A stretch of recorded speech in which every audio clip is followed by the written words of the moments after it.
disaster must come. At best, only postponed.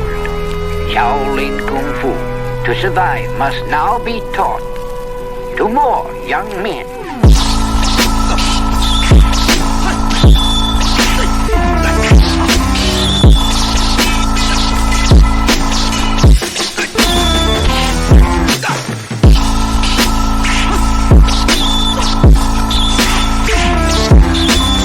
Welcome once again to another episode of Fists, Kicks, and Flicks, the podcast about martial arts, movies, and life. I am one of your hosts, Eugene Plowden, and with me as always, my podcast partners, Joe Hartley and Angel Diaz. What's up, fellas? What's going on? What's happening? If this is your first time with us, I want you to know we are members of the Martial Arts Center Network. On Mondays, you got Raw with Mimi and Lump. Tuesday is CTE with Chris, Lotion, Trav. Wednesdays is us, Fists, Kicks, and Flicks with Gene, Mike, Joe, and Angel. And on Thursdays, you can get the Inside Scoop with Alex and Jeff. For more information, you can check us out on all of our social media platforms.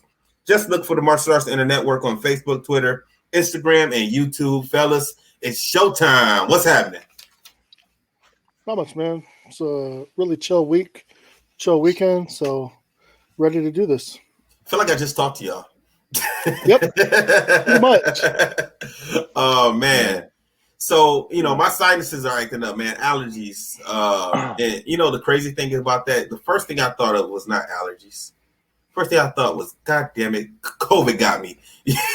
I'm stuffed up. Just eyes watering. I hate this feeling. That's the age we're living in right now. It's sad, but true. Yeah, I mean, anytime, like this for the last year, anytime something happened to me that was outside of the ordinary, if I was feeling different, I immediately thought COVID or coronavirus. As soon as I felt a little different, All right, Bugs, how was your weekend? Bro, my weekend is tiring. I'm just glad to be back in my house, man. For people that don't know, I just got back from a tournament maybe literally like an hour ago. So I'm off the plane. I'm doing this for y'all because we want to stay strong, stay consistent. But, man, I'm just tired. My body is aching. I'm sore. So I'm going through it. But it was a good weekend, though, man. I did my seminar.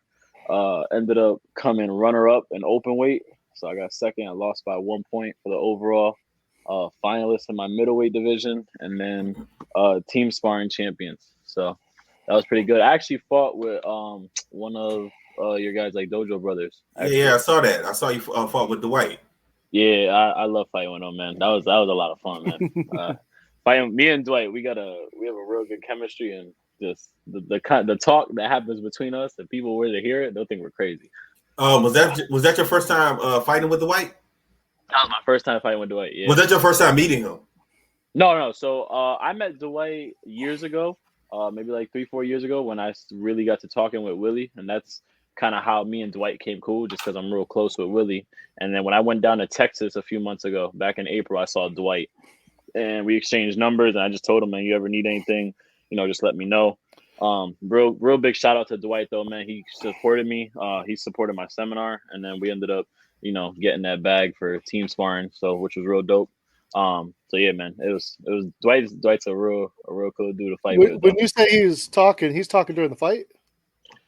Talking during the fight, the talk we have before we get into the ring, the talk we're telling each other. If people were to hear some of the things we say, it is no, because it's different. I talk to him a little bit after class sometimes, but like he don't talk much during training. No, he's very serious for his training. Listen. This weekend we were two dogs out there, so we were actually we were doing some talking in the ring, and it was good though. You know what? He's real supportive during training. I've always liked Dwight because he's very, come on, let's go, let's do it, one more. He's very supportive in that way. I really like that about Dwight. Dwight's energy is dope to have around, and that's a good way to put it. I like that. His the energy he brings. I like that energy. His energy is real good. It's crazy. We actually ended up fighting each other, and even when we fought each other, it was like we weren't even trying to kill each other. It was just a good fight between us. So yeah, he's dope. And I told him, I said, hey man, let's do this again. So we got a few tournaments coming up. We're gonna come over there and steal the show at. How did your seminar go? Seminar went good, man. I actually had a good showing. Had 8 people in it, which was really good. It was a great seminar, and the best part was I was able to kind of walk around to almost everyone's ring, talk with them, see how the kids do, and a lot of the kids that took the seminar, I was able to coach them, and I coached them to either placing in their division in the top 2 or they won first. So it was really good. Was that your first time doing a seminar for your own? First time. Yeah, that was my first time doing a seminar ever. I've never had that opportunity before, so that was like amazing and nervous in itself, but I had a lot of fun though. Oh, that's sweet, man. That's sweet. All right, cool. Yeah. You guys ready to get into this movie? Yes, I watched this movie on my delay, the second one. Yeah, heart attack. Joe, he said that he was supposed to be back in New York at 1:00. I heard y'all get into that. Yeah, he just got in. You know, he said he had some delays. Dude, it was nuts, man. And I was in Chicago, Joe. I got there. I landed at 8:45. I did not board my plane till about like 4:00. It was the craziest thing. I've never had. No, I don't fly that much, but I've never had any issues like that. But I don't know what I would be like because that would like if I gotta be somewhere. Like I just want to get there. Don't mess with me on my flights. That's my. I called my mom and I was like cussing. I was like going off, and she was like yelling at me, and she was like, "Listen, like it's better that you just get home and the plane is all right than you just got a plane and something happens." So she told me to calm myself down and just relax. But yeah. All right, cool. Let's get into this movie. So we're talking about War, another Jet Li movie, and you know what? I'm really thinking that Jet Li is my favorite martial arts movie guy. You know, because so far all of the movies that he's been in that we reviewed have been A1. They've been good. They've been really good. Yeah, man. Yeah, and I never really thought about that before because I don't, I've seen, Jean-Claude Van Damme movies. I've seen Steven Seagal movies. I've seen Bruce Lee movies. But, there's always some, either corny stuff going on in those movies or extra silly stuff going on. And none of these movies have had any extra silly stuff. The only thing that might have fell into that I could have dealt without is the Romeo Must Die. Some of the fight scenes that they did, and they wanted to make it CGI or special effects, whatever, which was not necessary because then they didn't do that in any of these other movies that we've seen him in, and they still just been good, I really like this movie a lot, but to me, it kind of took a little while to get into the karate action. There was a lot of gunfight in the beginning. And we didn't get into karate until like the middle of the movie. But when we did get into it, it was good. Yeah. I mean, I honestly don't even look at this as a karate movie, really. I mean, if it wasn't for Jet Li, then I really wouldn't even consider this a martial arts movie, even though it was still good. Yeah. I agree with you. Looking at it now, right, like from this perspective that we have like the platform, I was like, maybe may not be a martial arts movie. But then when I look at the fight scenes and just the fact of like just using like in karate, like we use weapons, just like the sword, like just doing like the sword work, it didn't look like it was flashy. It looked practical. Yeah, it did. It looked like something that like I can go if I was to see like 2 samurai warriors actually fight, I can see this actually playing out, and I can go like, yo, like that looks pretty realistic. And there wasn't there could have been maybe 1 or 2 parts, but like for the most part. Like, you know how we always talk about all the movies, like, man, these dudes have guns and they don't shoot them. Like, this movie, if he had a gun, he shot it. Like, he didn't care if you had a sword in his pocket. He still shot the gun. Like, there was more practicality to this movie, even with the fight scenes. Like, not too much aerials. Like, everything was just basic on the ground stuff. And to me, I appreciated the movie. Watching it all over again, I appreciated that. Just because I was like, it's just a good mixture. It's like, well, I find we're funny. Like we watch ninja movies and we're like, damn, they have guns. Why don't they use them? So it's like now, like they got guns, they were using them. Like it was pretty good. Go ahead, Joe. Oh, I was just gonna say, like to me, like I like all the flash and stuff if I'm watching a movie, but sometimes from a martial arts standpoint, like a good side kick or a really good back leg round kick gets the job done. Let's see that and let's move on with our lives. Yeah. No, I completely agree with you. That or like how we saw in like some of the fight scenes, how they use their area to their advantage, like throwing the guy through like the wood and like using it like to like drag him. Like certain things like that, and it didn't look like something you could go like, oh, that's too much. Like it looked practical. Like it. I like the way this movie went. Like how you said, once it got to karate, it was like great action scenes, like perfect action scenes. I really liked it, man. Yeah, me too, man. Man, there wasn't a lot to pick apart when it came to this movie either. Like I was sitting there thinking, like, I mean, it's small things but it doesn't really affect my enjoyment of the movie. You know. No. How many times did you watch this movie, Gene? Just once. I'm gonna tell you. Wow, you don't want to watch it twice. You can't watch it. So for me, I've watched this. Go ahead. No, go ahead. I was gonna say, like, I've watched this, like, obviously, like, numerous times, but I've never watched it numerous times consecutively. Just because I like the fact that when I watch it again, I always forget little things, and I'm like, oh, wait a minute, this just happened. What happened? Like, I like the surprise element of it. Well, I'm gonna tell you why. I only watched it once because we just recorded the other movie a couple of days ago, right? So we just watched the other movie. And I couldn't find this movie on the app that I normally watch TV on. It wasn't available, and it wasn't available on YouTube, and it was only available on Amazon Prime. That was the only place I found it, and I didn't want to buy the movie. I didn't know if I was going to like it or not. So the rental that I did was for 2 days, a 2-day rental. So I rented it last night. And I didn't get a chance. So I watched it last night and I fell asleep on it. Not because it was boring or anything like that. I just had too much in my system. You're doing too much. I had too much in my system, you know. It is what it is. So, so when I woke up this morning, I continued to watch the movie. And it was good. So I attempted to watch it again this afternoon, but I had my son with me this afternoon. Sundays is normally Sunday. So I didn't really get a chance to finish watching it a second time. But I mean, I still knew what happened.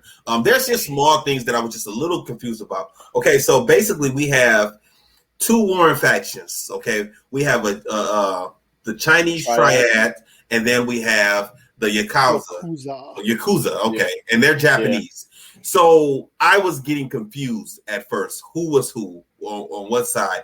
Especially since he was going and helping both sides out. Yeah. So it was confusing me. I didn't know what was going on at first. Why don't we tell them who? How don't we explain? Okay. So who? I think that'd be a good way to start this one off. Okay. So let's start. Let's just go to the very, very beginning of the movie. Okay, so at the very beginning of the movie, we have John and Tom, who are two FBI agents, and it looks like they're investigating something because when the movie starts off, we just hear gunfire, and we see flames coming from a warehouse. We don't really know what's going on, and they're not saying what's going on because they're talking about John and his smoking, that he's supposed to stop smoking, whatever, and then they decide to join in the fight. Now, with this fight, do you guys know anything about this fight? Was this a fight between the Triads and the Yakuzas, or was this a fight between one of those groups and the police? I didn't understand what was going on. So I think the FBI was caught up between the war going on between the Triad and the Yakuza. Okay, so that's who was fighting. Yeah, I didn't know. So. Yeah, so what I'm gonna guess is like that was the war, and from the movie and what it showed, Rogue always worked for Yakuza, so he was probably eliminating the Triads. Okay, so what we saw was a man named Rogue, and the two FBI agents, John and Tom, were tracking him. They were following him while this firefight was going on, and then Rogue eventually shoots John, who was played by Jason Statham. He shoots him in the arm. He falls down, and then he's about to assassinate him. He's standing over him with a gun, and then Tom comes and he shoots at Rogue and shoots him in the face, and then he falls in the water. And he comes up and helps him, and John wants to know was he done, and Tom just assumed that he was done. He said he got shot in the face, which we all know in the movie means they got away. Yep, and Listen, after watching that ending, it makes you look at that first scene and go, well, now I know why. When this movie started, I knew immediately that Rogue was not Jet Li. I knew that. And the reason why I knew that because I said they're not showing his face. They're just showing him from behind in real fast glimpses. And I said, if this was really going to be Jet Li, they would have shown his face. I mean, he's Jet Li, you know. So I knew that wasn't going to be him. I didn't know who Rogue was, but I knew I didn't think it was Jet Li when that happened. Also, let's just tell our viewers the reason why. So Rogue, like the name, plays such a big important part in the movie. You guys remember what he said? No, I don't. So I don't know. You guys know what rogue means, like a rogue samurai? Yeah. Oh yeah. So the reason why he's like rogue, and the reason why I feel like the name played such a big part in the movie was because he's like he has no master, right? So well, he would say that. He would say that multiple times. And I felt like that just kept playing onto the fact that like he's not loyal to either side. It almost like he was like collecting a check in a way. He's just collecting a check from both of them. Most hitmen are loyal to the money, not to the cause. No, but like they're trying to make it deeper rooted. Each side is trying to make it a rooted issue to try and get him because he's the best assassin. I don't want to say in the world, but we could. In their eyes, he's their best assassin. And also, Rogue was supposedly an ex-CIA agent, wasn't he? CIA assassin. I thought they said they used him as an ex-CIA assassin. Was he or did the CIA just use his talents? I don't know. But I know he has some type of affiliation with the CIA. Yeah. So he's pretty bad. He's pretty badass if he's working with the CIA. So he gets shot in the face. He falls in the water. We don't see him anymore. Then the police come, and then that's how the movie starts. The next scene, we see John and Tom are talking. Now, John I guess he's on desk duty, so he was calling Tom to find out if what was going on with the investigation. And I don't know what they were getting ready to do. I didn't know if they were getting ready to have a picnic together. Football. I think they're getting ready to watch football. It looked like it was fall weather. I thought they were going somewhere. No. I couldn't tell. He was going to John's house. John was going to Tom's house. Yeah. So, and he said, "Let's get steaks." They're grilling. They got beer. It just had like the football vibe. It was fall weather. That's I didn't think of that at first. I thought they were going to the Suns game. I thought that something was going on with the Sun. I don't know why I thought that. But they were going to Tom's house, like you said, to watch a game or something. Anyway, both families were about to get together. And then we see Rogue show up at Tom's house. He breaks in. He assaults Tom's wife. And he was in the bathroom or something. He comes out, and then he is beat up. And then Rogue. Yeah, go ahead, Books. What is Rogue got back at Tom, though? You shot him right in the face. Yeah. As soon as he came out the bathroom, he shoots him in the face. Pow! And then Tom falls down, and then he stumbles into the bedroom where his wife is and his daughter, and Rogue is in there. And Rogue is about to shoot him, but then he turns the gun on his family. And we just see Tom screaming no, and then we hear the gunshots, and then the next thing we know, the whole place is on fire. Yeah, I don't know about you guys. This is an honest question for you guys because you guys have families. Like, I could just give how I feel, but like in any movie, I hate watching scenes like that. Yeah, I do too. I don't watch them. In all seriousness, like when I watch it, like, and no joke, I'll get sick to my stomach. Like I get like goosebumps. Like I hate it. I hate watching scenes like that. Anything that involves like kids or families being hurt, like I hate watching scenes like that. It really it to a point kind of gets me mad. Like I hate it. The terrible part about that is you think like, oh, it's just a movie that doesn't happen in real life, but then you read different stories and you watch different TV shows. It does. It sucks. Yeah, people are monsters. And that's why I don't. That's a really big reason why I don't. I hate watching those scenes. So when that scene came up, I remembered it, and I remember watching it like in the airport, and I just turned my head away until I heard like the next scene pop up, and then I started watching it again. I'm glad they didn't show it though. They didn't show him. Yeah. I think that'd be way too much. To be real with you, that would make me hate the movie if I saw that. To be honest with you. No, I'm not even lying. So the next scene, we see John show up, and when he shows up, he sees that the house has been burned. He sees the police all around. He looks at one of the bodies. He sees a body bag, and he looks at one of the bodies, and he just breaks down, starts crying. His wife is in the car also. She starts crying. He goes inside. They have, of course, they stop him at first, and then he shows his FBI badge. And he's looking around the house, and then he ends up finding a bullet in the house, and he ends up keeping it. He doesn't let CSI know it's there. He just keeps it for himself. Anything, Joe? Yeah, I mean, we know what's about to happen. He's about to go on a bender and look for some revenge, one way or another. Yeah, that's basically what happens. I missed this at first. But then after this scene, they moved forward 3 years. The first time, I didn't see it that. It was quick though. Yeah. To be honest with you, it was quick, and when the way the writing was and how dark it was, you couldn't really see the writing that well. Yeah. And the only reason I knew it was 3 years is because later on in the movie, I think John, when he was talking with his wife Jen, I think she mentioned that it's been 3 years, and that's when I knew that they jump forward in time. Other than that, if she hadn't said that the first time I saw it, I would have thought that it was a continuation from that time period. And then that would have messed me up later on in the movie. I would have had something to complain about. You guys got anything else? Yeah, I mean, with that 3 years, the whole revenge thing, you said the wife was talking about 3 years, but also they're divorced now. So that caused him his marriage, the whole idea of getting revenge and pursuing that line of. Because he kind of got obsessed with it. Because I think that's what she said was his obsession with finding Rogue. Because he was on a mission to find Rogue. Oh, 100%.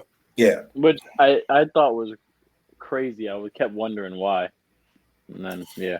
Yeah, I did too. At the end of the movie, I did. It tied everything together, but for the longest time, I kept saying like, "Why were you?" If someone kills your partner, though, that happens all the time, and they're always out for the. Yeah, to find but that you and I both know why. That we'll get there in a minute. We'll get there at the end. I can kind of say, but So the next thing we see Rogue, but now this time they show us his face, and now this time when we see Rogue, it's Jet Li, and he is walking through a club. He's going to the back. When we just see him walking through this club, and this club is wild, especially the back room of this club because everything's going on. People having sex, people gambling. It's all type of things going on. They're snorting lines and shit. Yeah, it looks like somebody got raped also.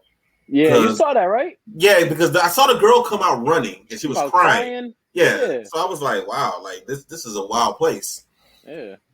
And there are some guys playing. Looks like they were playing cards or something, gambling.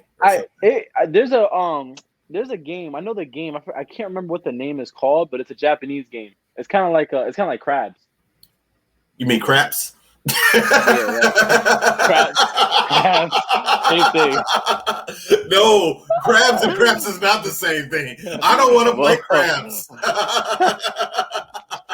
Well, listen, I'm not in that game. Listen. Nobody is.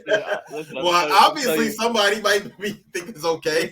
Listen. It was a long flight today. You guys gotta cut me some slack today. It's a long day. Crap. There you go.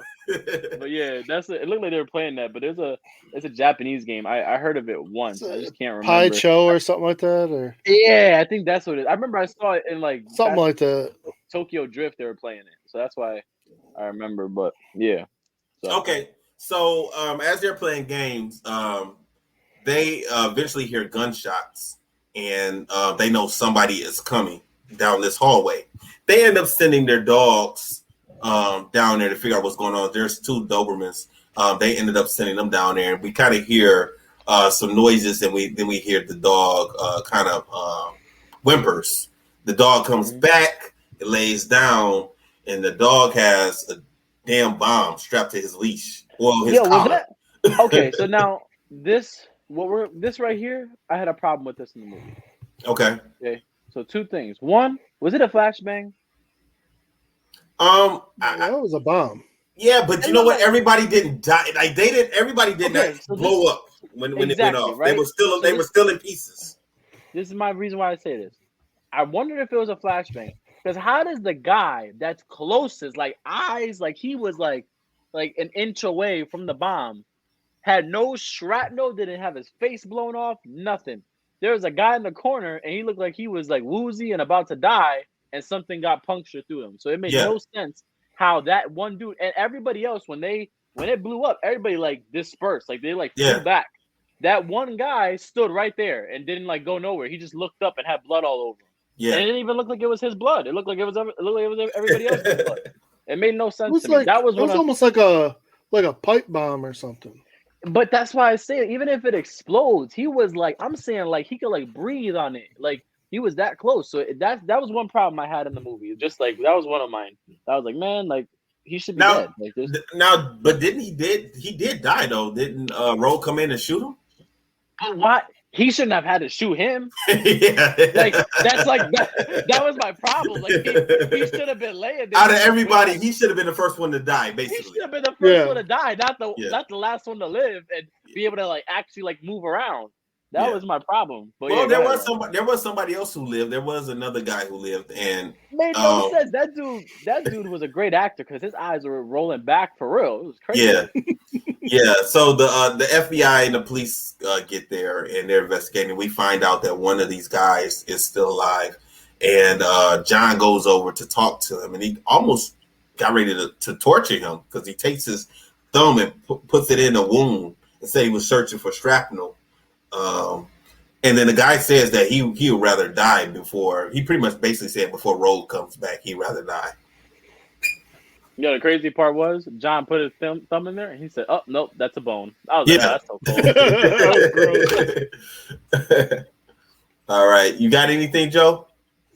Other than him touching his bone, that was gross. Yeah. You don't want to touch another man's bone. Anyway. No. Not even. Not a bone.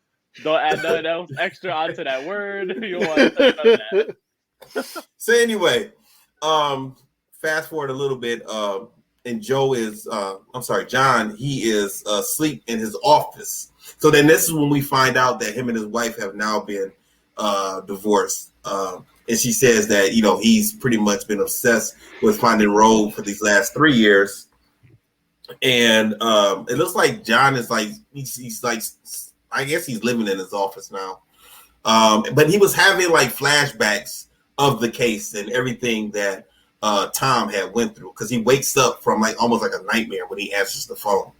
And it seemed like he doesn't have a very good relationship with not only his wife, but also his ex-wife, but also his son either. I guess he's been missing different games and things like that his son has been involved in. Anything, guys? I mean, he's got a one-track mind right now. He's not worried about anything but solving this, figuring it out, and taking care of it. Yeah, and he's put together a task force now also, because we see him with his team, and he notices that there is a fight going on between both of these, both the Changs, and what was the name of the other group? His name was Shiro, I think. Oh, yeah, Shiro. Yeah, he was the leader of the Yakuza. Yakuza. Okay. So John knows this problem is going on because we see a board and we see both groups on either side of the board. But he doesn't know where Rogue falls into this at this point, right? No, not yet. No, he doesn't. My only problem with this, man, was like, if I was John and I just saw like my partner get killed because he attacked Rogue, like, why would I want to now create a task force to go get Rogue? Like, I would be too afraid to put my family at risk. Especially when you don't even know who Rogue is. Like Rogue could have been anybody. And it's like, and like the worst part is it's like he's known for being in plain sight. and still getting you. Like it's like that's like the worst part about it. As we hear like 100%. later on in the movie, they're like, oh, like Shiro knows where my kids go to school. Like, why would you want to put that like even in jeopardy? Like, you know what I mean? Like, that was like one problem. That was like something that just like personally, I was like, man, that's like selfish. That you like, I get it. You want to revenge your partner, but I'm sure your partner wouldn't want to see your family get killed either. But when the heat was turned up, he did have, officers and stuff outside of his family's house. Listen, I don't give a damn. Do you guys see how good Rogue is? I don't give a damn. I'm just saying. I don't give a damn. Rogue went to someone. But I'm saying he does care. He obviously cares if he's. I get it. Yeah, then. But you're right. But like for you to even start this process for 3 years, man, Rogue went to someone's house with ninjas. We saw how that went out. like, which, by the way, we always get back to ninjas. Just letting you know. Just saying. The next scene we see Rogue, he goes to Chang to talk to Chang. Now, this is another thing. Now, this is something that I really was confused about. These horses. What was the deal with these horses? I have still never figured that out. Joe, I feel like you like picked something out. Like, what is it? Because I was confused because I thought that was going to play a part in this movie. These horses, I mean, they mentioned it. But they didn't say it was a value. They didn't say for real. They didn't say anything about these horses. The only thing I'm thinking is I thought drugs at first. I thought they were smuggling drugs in the horses, and that's why they were so important. But then the way things went down and everything at the end, I'm thinking that it was just a solid gold horse. Yeah, they went through a lot for this damn horse. Like both sides were fighting for these horses. But was it more than one? Or was it like an artifact? Because if it was an artifact, then it's worth a lot.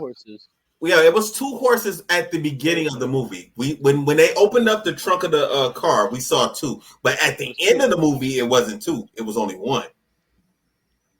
Well, so I mean, Rogue gotta somehow make a living, man. What you think? No, I don't know. But see, I don't know if one was maybe a decoy and one was a real. He broke one and sand came out of it.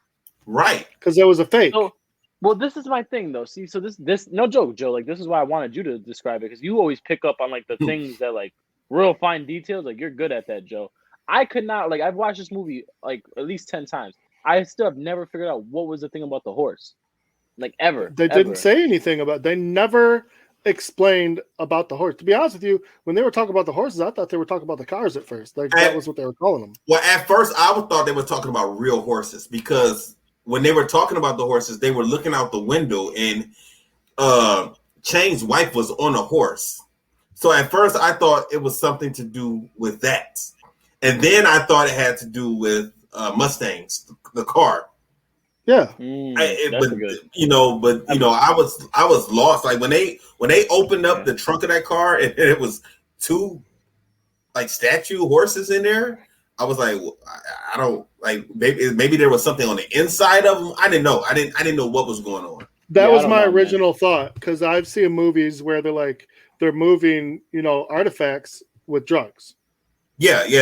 Or I thought it could have been some diamonds in there. I didn't know. Like I just thought that the horses, because they seem to make a big deal out of the horses, but they never really explained nothing pertaining to the horses. They never did. Yeah. So I honestly, they could have just left that whole part out. They really could have. They really didn't need. They could have just made it seem like there was someone causing a fight, like Romeo Must Die. Someone was trying to cause fights between both families. That's what this was. So now we get we get to see Shiro, and he's talking to his daughter about the horses, and he sends her to San Francisco to oversee the sale of the horses. Like I said, I still didn't understand what was going on pertaining to the horses. So Chang wanted the horses also. Who was Shiro selling the horses to? Did they ever say that? Nope. Not one bit. Nope. I just felt like he just wanted it, so the triads couldn't have it. But it was already Shiro's. It was always his. It was already his. But so he was sending those horses to America for some reason. Anyway, I don't know. Now we have John. He's still investigating everything, and he goes to talk to Benny. I think that was his name, right? Benny looks like he runs an underground fight club.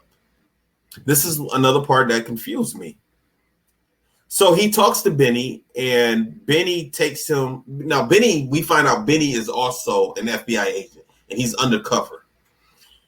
And he takes John to the office, and he talks to John about plastic surgeons who were murdered. So he says 2 of them were murdered, and there's 1 left. Why did they bring that up? Like, where did that come from? Like, why was that a thing? Because they knew nobody knows what Rogue looks like, and Rogue changes look. Yeah. How would John know that? Because he knew that he got shot in the face. Because if not, he would know that it's Rogue by the scar. That's why when he saw Rogue, he was like, "Damn, they fixed your face up pretty good, didn't they?" That was his way of identifying that it was Rogue. And remember, Rogue's whole thing is that no one ever knows what he looks like. They needed the 3rd plastic surgeon alive to let them know, yes, that is Rogue. That's who that is. Okay, let me ask you guys this. So, are you guys saying that Rogue changed his face more than once? Yes. Yeah, it said that. It said he did. Yes. Okay, so they said it about the real Rogue. No, they did. They said that. Okay, so but think about it like this. I don't want to ruin it. Only reason I'm asking is because at the end of the movie we find out something about Rogue. Yeah. Why would Rogue murder those other 2 plastic surgeons? To keep them from talking. Yeah. But they weren't bad people. But this is the at the end of the movie we know who Rogue is. We find out who Rogue is. So why would that person do this? That doesn't make sense. Because he's a different person now. He's taken on the persona of a killer. You take that on fully, or you can't do your job. That's not what I was gonna say. But I agree with that. That's what I'm gonna say. I agree with it though. When you see the stuff that person saw, you change your way. Okay, and I'm gonna let you talk, Angel, and then I'm gonna say something after you. Go ahead. You're gonna throw another curveball to mess me up. So I agree. I'll take what Joe said and then match it with what I'm gonna say is he's taking on the killer persona. He has to do it completely. Also, so with taking that persona on, he doesn't want anything to be traced back to him. So he has to cut off all those loose ends. He can't have anything traced back to him. And I bet you at the end of the movie, he probably changed his face so that way Chang's wife wouldn't be able to recognize who he is again. So that's what I'm thinking about it from like a tracing standpoint. Not only that, those surgeons probably aren't all that innocent. They've probably been working for the Yakuza or the Triads doing this before. That is a possibility. Now, so you're taking bad guy money. You assume you're a bad guy. So okay. I don't mind killing you. Okay, so what I'm about to say is, if that's true, like, and he has had multiple face changes, if Rogue has had multiple face changes, like, how long do you think it's going to take to heal from a face transplant? Because remember, this is only in 3 years. So you mean to tell me that this guy has had multiple face transplants in 3 years? Like, I'm not buying that. Well, you think about it, 1 every year. Well, I mean, you got to heal. Like, it's not like you just go get another face and then I can go outside tomorrow. Like, it's going to take time. It's going to take time. I got you. A whole other face. But think about his line of work, right? He knows after he heals, he's putting all that on the line. He's probably not coming out of every situation clean and unscraped up. And the money he's getting is probably big time money. So it's enough for him to rest, be okay with what he has, and then go do another job that's really big. And then rest and then be okay for him to go do another job that's really big. I don't know. Like face transplants, I mean multiple face transplants. Like by the time you have like the 3rd face transplant, like that face should fall off. Like how many times can you just go switching the face around? I don't know, man. Have you seen some? I don't know. Have you seen some celebrities? He's not Mr. Potato Head. He's not Mr. Potato Head. He just can't be going. Take the nose off. He just throw on the glasses. Yeah, exactly. Like I like that part. That was the main part with me was the if they would have said like they were tracking Rogue for 15 years, then yes, I could buy that. But just for the simple fact that it was only 3 years, I had a hard time following that part of the movie. But that's it. That's the only complaint I really got for that. All right, let's move on. So now the horses have arrived in America. And they're being transported, I don't know, from a warehouse. They're going somewhere. We don't know where. I'm assuming to, be purchased. And we see them. We see all these cars. Now, there's a gang of people. And I believe they were with the Yakuzas, right? Yeah. Yep. Yeah. They're with the Yakuzas, and only thing they thought they were doing were transporting the cars. They didn't know anything about the horse. They get pulled over by the police, and the police come out, talk to them. They line them up against the fence, man. And then next thing we know, we see Rogue. He's on a building, and then he just says, "Do it," and these cops just light up the whole gang. They pulled them out of the cars, they lined them up against the fence, and they just lit their asses up. They shot them all in the back, execution style. What was really messed up about it is one of the gang members was saying, like, your captain's going to be mad. The captain was there, and he was okay with it. So we found out that the captain was dirty also, and they murdered them. I was like, well, damn. That shocked me when that happened. You guys got anything about that scene? I mean, it was a cool scene. I mean, it was just shit. It was crazy. Yeah, I was just like, damn, that's just like that's like a crazy massacre. But man, yeah. I mean, weren't they handcuffed too? I don't think they were handcuffed. They had them up. They had them up with their hands up. Yeah. Either way, terrible. They gave him some mean back shots. God damn it, man. All right. So the next scene, Chang ends up sending Rogue his payment, and also he sent a young lady over to deliver it to him. And he didn't seem really, really impressed when the girl came. I mean, she came in and took her clothes off, gave him the money, and went to the bedroom. We didn't see him go in and follow her, and how he's acting, he didn't even seem like he was impressed with her. After that, we see John. He shows up to the murder scene where all of the police officers are there looking at the gang members that have just been executed. You guys got anything to say about that scene? I mean, John didn't seem very impressed. He was just wanting to know where Rogue was. Yeah, and he ends up going to talk to the captain. And he pretty much knows that the captain is dirty. And he ends up getting him to confess that, he helped Chang set up that execution of the Yakawa gang. And he told him, like, you pretty much know they're going to come after you too now, right? He said he had a choice. He didn't have a choice in order to do it. So there's always a choice. I didn't really like this captain, and I'm glad we didn't really get a lot of scenes with him also, because I would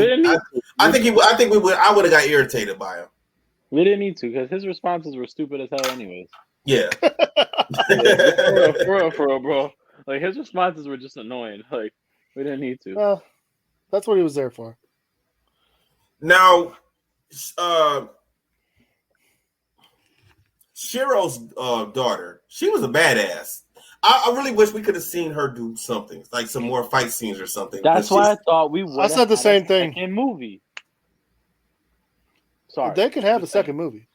Like they could definitely do a second one. With her, she would be exacting her revenge. Especially after the end. Especially after the end. That was a cold as hell. Yeah. but yeah, no, She was a badass. I thought it was messed up when they cut that man's ear off just because she walked in. I thought that was messed up, but I don't think they did that because she walked in. I think he did that because he saw her. He let his weakness down, and then the guy cut his thing. Yeah. And then he said, "Oh, it's okay. It's my fault." And then he cut his ear. I was like, "That's messed up, bro. Just because your daughter walked in and you took your eyes off the fight, like why does my ear have to get cut off for that? Like that." Listen, he's asserting his dominance at that point. That would have been a perfect time to kill him, take over. Kill him. Yeah. Kill him. Why? Because he messed up. Instead of just cutting him, you kill the guy and then you take over the organization. Are you talking about the guy should have killed Shiro? Is that what you're saying? If you're gonna cut him accidentally, just kill him and take over. Bro, you not know how many people would have shot his ass? That's not how it works in those gangs. In those gangs, you kill the leader, you take over. And guess what? When he got his ear cut, did anyone care? No. All right then. So if he would have killed the leader, they would have said, "Hey, I think killed my leader." No, they're gonna look at him and go, "Damn." Like, I don't know, Joe. I think his daughter. I think his daughter would have been involved in that if that happened. Oh, she probably would have. Bro, you're reaching for that one. I don't think they would have bowed down to him. I think no. But I thought at first you're saying Shiro should have killed the kid. I was just that's even more messed up. Just snap his cut his head off. That's what I'm saying though. Okay, yes, he's the one that messed up, but he can't look like he's weak. Because if he shows weakness, that's how you get overthrown. Okay, so now I got a question for y'all. So the next scene we see Rogue. He calls John. He has John's number, which seemed a little weird. Like, how did he know that John was investigating? I mean, of course, if you know the end of the movie, you know why. But like, but if he's doing his job right, he knows what's going on. Yeah, I guess so. It's his job to know. And he calls him and he tells him to come to a warehouse. And which gang was there? I don't remember which gang was there. I don't know. Yeah, the warehouse, I think it was the Changs. It was the Changs. Okay, they were there. Okay, so I'm assuming they were there to get the horses, right? Or no. They already had the horses because he already got paid for the horses. So what was the deal with this warehouse? Like, why were they there? Like, what was going on? That was my question. Because eventually they opened up. Yeah. So at this point, Rogue is basically trying to show his loyalty to the Triad.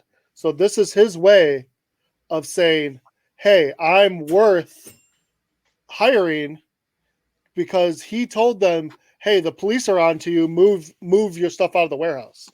And then he told the police. This is a part of his plan to get in with the Triad, but also exact the rest of his plan. Now, what stuff, though? Like, what stuff was in the warehouse? Cars. All the cars and stuff were there. He's the one that had them move it. That stuff would have been there if the FBI showed up, if Rogue didn't have them move it. Ah, okay. Okay. All right. Yeah, it took me a minute. I caught that the second time I watched it. I was like, okay, that makes sense. Because then he had the meeting. He had the meeting with the Triad leader, and he said, oh, my God, you show your worth every time. You keep showing your worth. You know, if you wouldn't have had us move everything, you know, we would have been busted. Okay. All right. Now, did you think something was going on between Rogue and Chang's wife? Because we see a couple times, like, he's looking at her when she was riding the horse. We see him looking at her. And then later on, at this part of the movie, he's sitting at a table and she comes in the room, and the little girl comes in also. The daughter comes in also.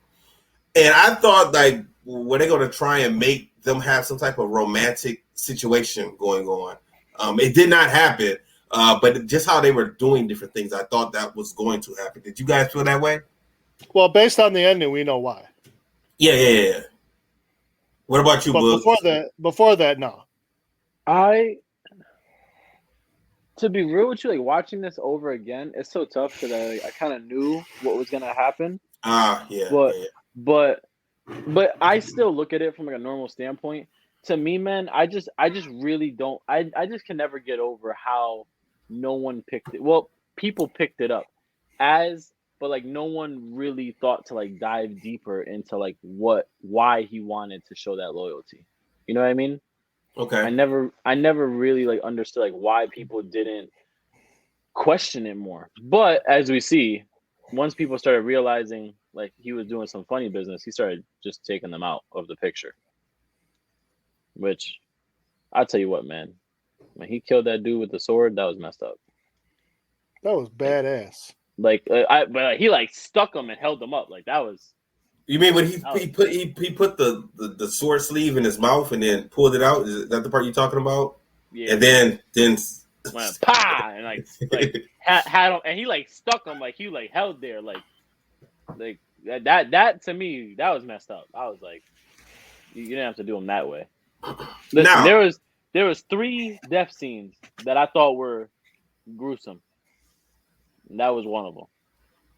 Okay, another thing comes up where it looks like Chang's people are having a meeting in a restaurant, and the FBI are there. They're watching, and then the Yukawas show up, and they pretty much just light these guys all up in a restaurant. Mm-hmm. Okay, but you're missing the key point. Go ahead. Originally, the leader told him to stand down. Yes. And told because that was his brother. He told him to stand down, and Jet Li, Rogue, had basically put it in his head, you got to keep your honor and don't worry about what your brother said. So he's still planning and he's still putting everything together because he's getting both sides to take each other out. I wonder why. I wonder why he's doing this. What do you mean why? Well, I mean, I know. Now you see what I'm saying. You see what I'm saying. He has to. In his mind, what better way to take care of your greatest enemy? Okay. 1, you're seeking revenge. 2, you're taking out 2 of the top gangs against each other. Okay. You're that's the sweetest revenge, to take out 2 big time gangs. 1 who is your ultimate enemy, and 2, the other one, is no good either. So you're taking out, you're doing 2 birds, 1 stone, man. That seems like a lot. Instead of him taking them out, he's just letting them do all his dirty work for him. Yeah, because they're pretty much doing. That's exactly what I'm saying. Okay, what better way to take out one gang than just have them all-out war? They take each other out. You come in at the end and sweep up, which is basically what he did. Yeah, that's basically what he did. It was brilliant. Yeah.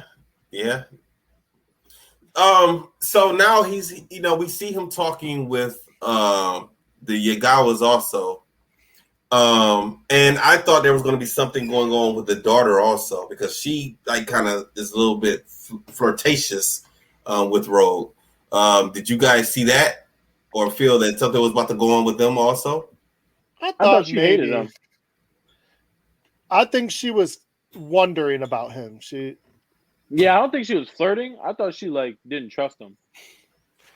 No, you know what? You know when she started kind of flirting with him, when she realized that he might be her equal. Yeah, that's what I'm talking. That's what I'm talking about. She had that little evil streak. She was very skilled, and when she thought she got the best of him, and then he said, "Hey, you dropped something," she was like, "Oh, yeah. I kind of like that." Yeah, when she got ready to pull her little knife out and it wasn't in her hand. Go ahead. Bugs is on something tonight. You see, that's what it is. He got the blue light going on tonight. Oh, that's what's going on. I got you, Bugs. I got you. To be real with you, I never got that vibe from her when I watched the movie. I honestly thought she just, because that's where the whole your master, and he was like, I don't have a master. So that's why I thought she was that's why I didn't see it as a flirting. I thought she kind of saw him as I really just don't trust you. Okay. That's what I thought. To trust anybody. Well, John eventually finds the plastic surgeon, And the plastic surgeon is he's scared as hell. Like he's hiding in Mexico. And Benny found the plastic surgeon. Yeah. And then him and John Crawford go get him together. Yeah, they go down and talk to him, and this guy is scared. He's crying, and he admits that he is the one that gave Rogue his current look, his face that he has. Go ahead, Books. Now he said that Rogue showed up with no face. Well, yeah. That's what he said. Well, barely. Yeah, he's barely. So that was interesting to me. He said he looked like terrible or something. He was like, "Yo, to be real, he was disrespecting Rogue. Good thing he wasn't there. He would snapped him right there in the throat." Well, he knew that. That's why he was hiding in Mexico and why he was scared. I mean, he's like living in a bunker almost in Mexico. I'm not gonna lie to you. Like with the way he was living, I was like, I think you should be more worried about the guy down the street than worried about Rogue. Like that guy down the street might do something worse. Like, bro. But they really didn't get any information out of the plastic surgeon though. He got what he wanted. He said, "Is Rogue who they think he is?" And that's all they needed to know. But I'm sorry. I just had this random thought. I'm just gonna throw it in there. I wish one of those plastic surgeons that Rogue killed was Matt Damon. Go ahead. Oh my God! He's not even in the movie. I just had that. Like right now, I just was just like no joke. I'm not lying to you. I saw the M on Joe's hat, and I just thought about Matt, and I was like, "Fucking Matt Damon, that's bro." Michigan. That's Go Blue. That's I know, bro. Michigan. I'm just throwing it out there. Just one of the things we skipped over by accident is the daughter. She tells Rogue that now he has to go and kill Chang's wife and kid, and not just kill them. Like they want the heads. Take their heads. Take their heads. That's sick. That's sick. You know what? Okay, but did you hear the father's reasoning behind that? No, I don't remember. Go ahead. He said the reason they do that, and that is a kind of like a thing in these gangs / mafia. He said he don't want anybody available to come back and kill him later or come back and seek revenge. So he's trying to wipe out the whole bloodline. So you don't say, "Oh, you killed my daddy when I'm 20 years down the road and I'm old and feeble, and you come show up on my doorstep with a sword or whatever and kill me." That's like The Godfather right there. That's he watched, from The Godfather. Watched too many Kill Bill movies. I love Kill Bill. Let me know when you want to do some Kill Bill. I love Kill Bill. That's gonna be interesting because I tried to watch that movie and you can't watch. I saw a part of the first movie. I didn't. When it turned to a cartoon, I was like, "What is this bullshit?" It just took me out. It just took me out. You don't like too many Quentin Tarantino movies, do you? Not too many. Not too many. My wife hates Quentin Tarantino, and that's like one of my. I like almost all his movies, so I don't. That's my favorite movie that he was part of was a movie called 4 Rooms. Did you ever see that movie? I've never seen that one. They used 4 different directors, and each director had its own scene. There's only like 4 scenes in this movie, and it's kind of like Pulp Fiction, where it's kind of played out of order. So like when you watch the movies, things happen later on in the movie that you see at the beginning, and it doesn't make sense the first time you see it, but when you hear it or see that part again later on in the movie, you're like, oh, that's what happened earlier in the movie. You know what I mean? Cool. I'm gonna look it up. Yeah, you'll like it. All right, so let's get back to this movie. Now, it seems like the what were they? What's their names again? Yakuza. You see what I'm saying, man? Certain words, man, I just can't say. Now they accompanied Rogue to go kill the family. Because he was hesitant to do it. Right. So they wanted to make sure he was going to do it. Yes, and he ends up killing them. Now, when he does that, he is recorded. So they get pictures of him, and they see that. Well, that's the FBI taking pictures. And he ends up letting the wife and daughter go, and we see them getting in the car, and then they leave.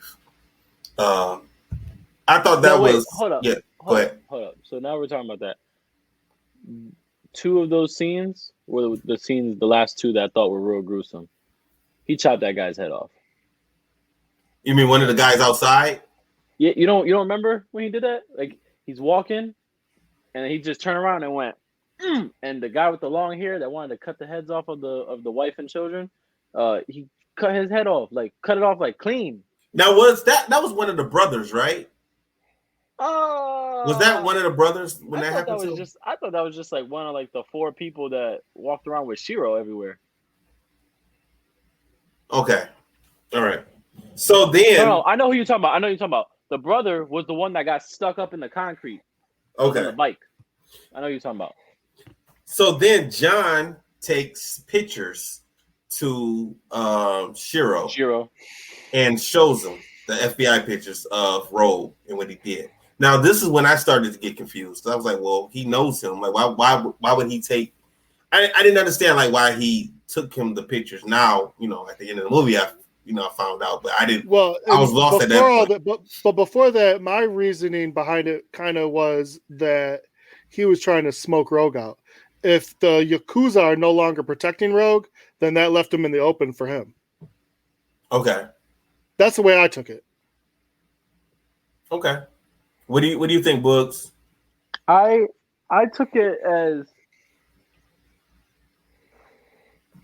I don't know, man.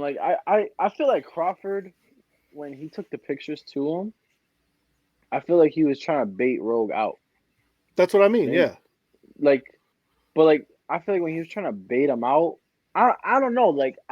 You think Crawford knew that Rogue was gonna go back to Shiro? I don't even know how he could know, because Rogue is bouncing from side to side. Listen, Listen, in all seriousness, I feel like at that point, Crawford was trying to be 5 steps ahead of him. Okay, but if you think about it, okay, that they had surveillance on that house. So when he had those pictures and he didn't do what he was supposed to do, that's when Crawford's like, okay, let's get you away from the Yakuza. Now you're all mine. But now, I don't got to worry about anyone but you. And that makes sense. And now he's pretty much in trouble, because now he goes back to the Yakuza and he talks to Shiro, and Shiro, he gives him his money because Shiro thinks that he is a double agent. He thinks he's pretending to work for Chang when he's still really working for him. He gives him some money, and then also he shows him the pictures. He played that so cool, though. He played that yeah, you're my man. You're doing a good job. All right. And here's your payment. And then he opened that up and was like, oh, man. And you know what, though? Rogue played it smooth also, because he said, I'm only loyal to you. I'm only here but to serve you. When he don't even, he said it, I have no master. He doesn't even care. So it was smooth on both their parts. You know what else? I had a Gene moment here, because this all could have been solved right here, right? Why is it? Well, okay, and this happens. You know what movies always kind of pointed this stuff out? The Austin Power movies, where if he showed him those pictures and then said, "You're dead to me," boom, movie's over. Solved. Yeah. But you always have to do this. You always have to have this dramatic take him. I'm just saying. Why would you do that? It's not good for a movie, but think about it from a bad guy's perspective. I got you. I feel you. Yeah. You betrayed me. Boom. Screw you. But instead, they're like, go take him down, make him pay. It's got to be all dramatic. And then, of course, he gets away. And now you're all dead. Yeah, because the fight breaks out. And I like this fight scene. It was a pretty cool fight scene. I have no complaints about the fight scene.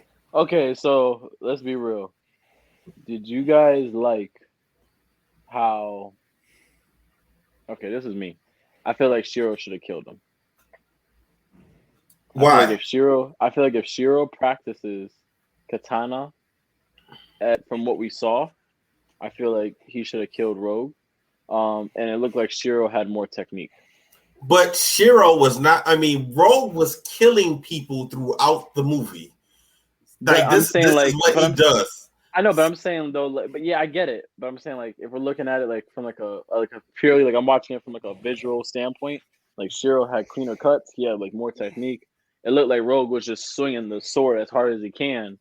I feel like that's like if we're fighting someone at a tournament and they're just swinging, and we're able just to move. We should be able to kind of make quick work of it, not get destroyed. But again, that's most people. I'm not gonna say everybody. So. I'm just saying, like, I felt like Shiro should have killed him, but man, when Rogue cut his head off, it took me until now to realize that he never dropped his head. I didn't know that he had it wrapped up in a suit. Which, by the way, to kick ass in a suit, man, that is crazy. Because Rogue does that the whole entire movie. I'm saying he kicks ass in a suit, like it's a nice suit too. It's a nice suit. The guy that Rogue was fighting, the one that was giving Rogue a little bit of trouble in Shiro's car place, he had a suit and he was doing like jump helicopter kicks. I was like, God damn. I was like, the tailor must be amazing. Craziness. So John Wick Taylor. Yeah. We end up seeing a flashback during this fight also. And we find out that Rogue actually is not the real Rogue. Rogue is actually Tom, who was John's partner at the beginning of the movie. Oh, so you're not doing spoiler alert anymore? Spoiler alert. Yeah, you gotta say that, bro. You gotta say that. Spoiler alert. We gotta tell around this the whole time. Yeah, we gotta tell Trav to put that in the at the beginning of the movie. Put a caution. Put it in the description. Yeah, put that in the description and I can't with you, Gene. I can't. I forgot. My bad. Shit. You're gonna give away the spoiler and then say spoiler alert. Yeah. What the hell is wrong with you? I forgot. You're a silly dude. You know what? Keep drinking. Keep drinking your drink.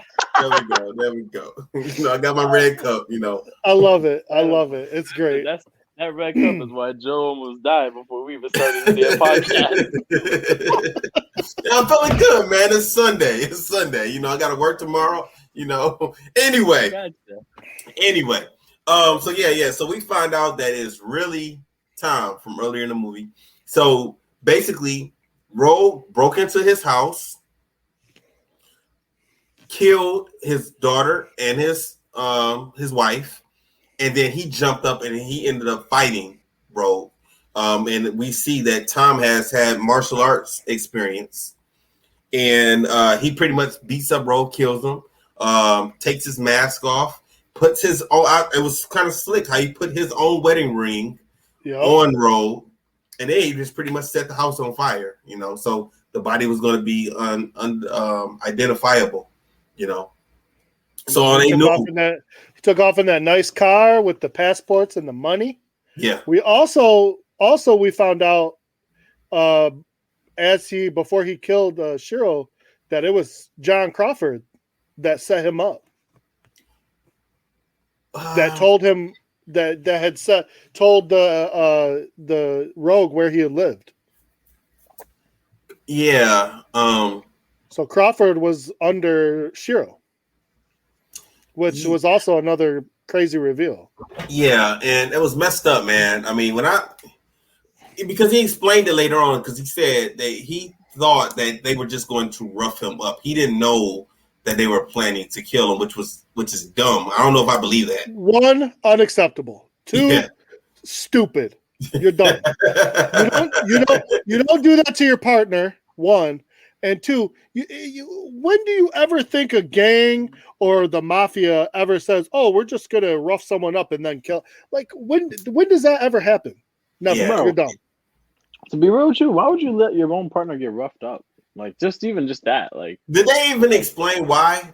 Like, no. I missed that part. I don't know why he did that. Probably because he was too close to the whole thing. So the whole time, John was a dirty FBI agent, pretty much. Yeah. I mean, the way you would have never known that because of how he was acting. Like he was acting like he was obsessed with finding Rogue.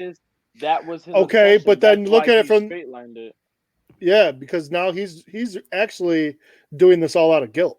Yeah, exactly. He just wanted to. He said it. He said, "I just felt like if I kill Rogue, it would like balance itself out."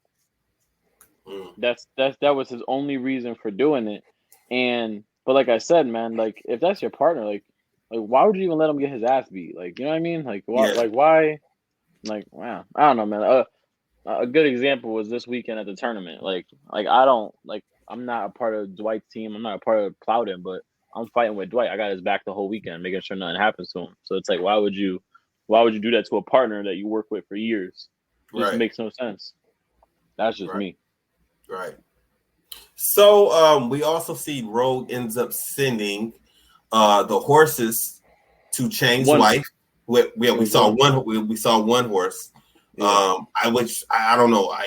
That was confusing. Like I didn't even know. Like the case seemed a little big and thick, so I didn't know if underneath was another horse. I don't know. We only saw one horse, and then just one.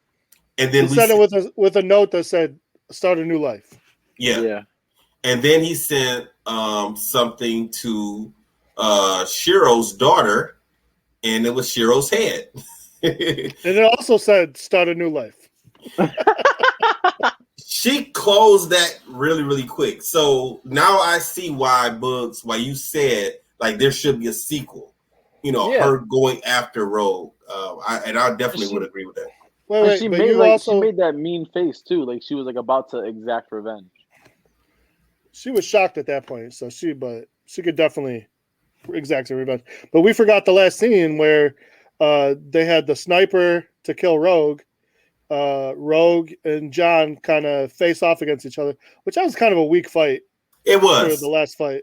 Even the ending was weak too. Like it really was. But I mean, I guess the reveal was kind of supposed to be the strong. That's where they should have ended the movie, honestly. Well, and that's what saved it for me. But when he reveals to John who he is, and then the sniper almost gets Rogue, aka his best friend, then he gets in the way. And then the sniper doesn't take the shot, but Rogue ends up killing him anyway, which he kind of deserved. Yeah. Or at least he shot him. They never show if he's dead or not. They don't. It just ends. It just ends. He shot him in the back of the head. No, I thought he shot him like in the chest. Yeah, I don't even remember. I don't know. To me, it looked like we saw his face, and then we just saw a gun, and pop. I'm gonna guess it shot him right in the head. You know what? They're gonna do a second movie, and Crawford's gonna change his face to like The Rock or something. What?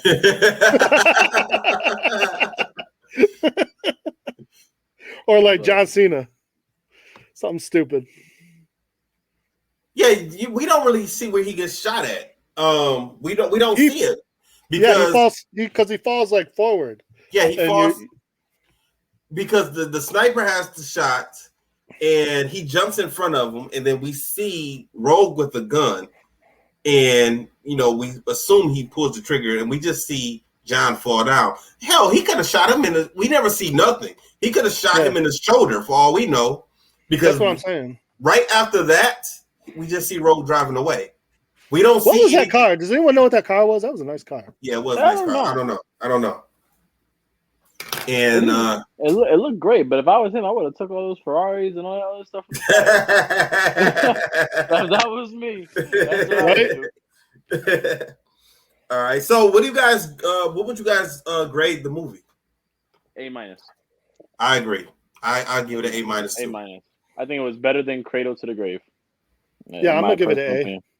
I like it. Okay. Why A? But to me, just an A. I did like it, but it was a little slow for me, and it was more of an action thriller than a martial arts movie to me.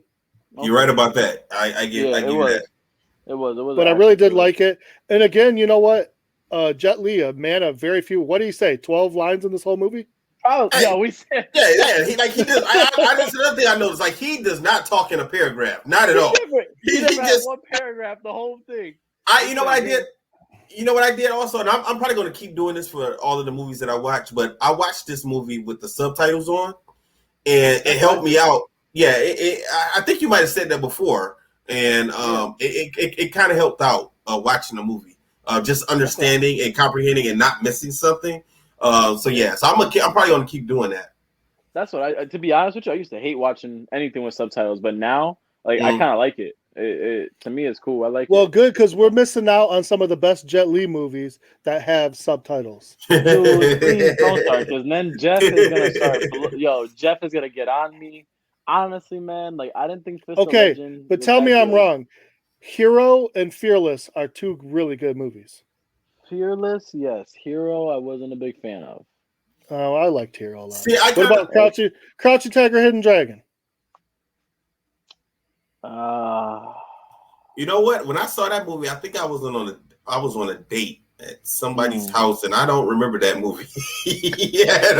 I think I remember putting the DVD in. I don't remember nothing else. You're nasty. Put the blue lights on. Don't ever start now. Crouching Tiger, something was getting hidden. It wasn't the dragon. That's wow, here we go. Damn, I really don't remember the movie. I literally remember putting the DVD in and shit. I don't remember nothing else.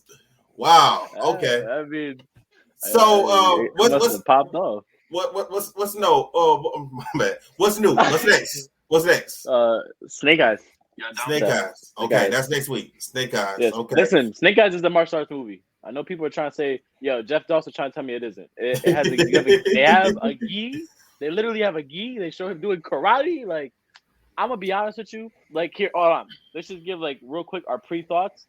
I feel like it's gonna be a slow progression in that movie. I just have a feeling. What do you think?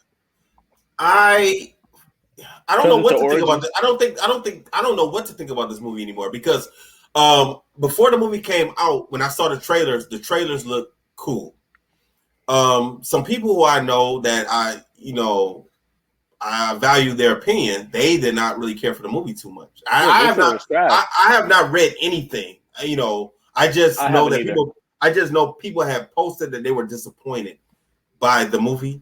And a lot of times they were saying that they wished it had stayed true to the cartoon, but Snake Eyes in the cartoon, Snake Eyes really did not. He never talked. There was no backstory to him really in the cartoon. He never really did too much of anything except for just be a badass fighter.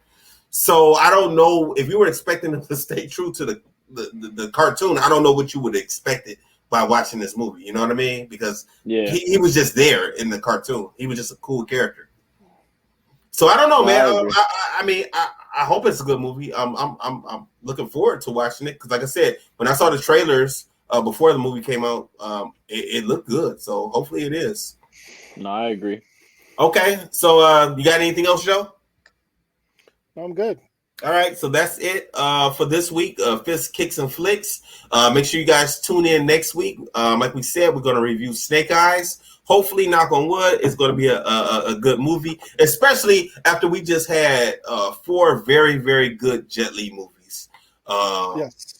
Man, that really did get the taste out of my mouth from those damn 3 ninja movies that we watched. Thank God. So for everyone here at the Martial Arts Internet Network, everybody stay safe, stay strong, and we'll holler at you next week.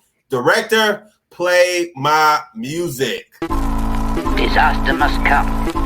At best, only postponed. Shaolin Kung Fu, to survive, must now be taught to more young men.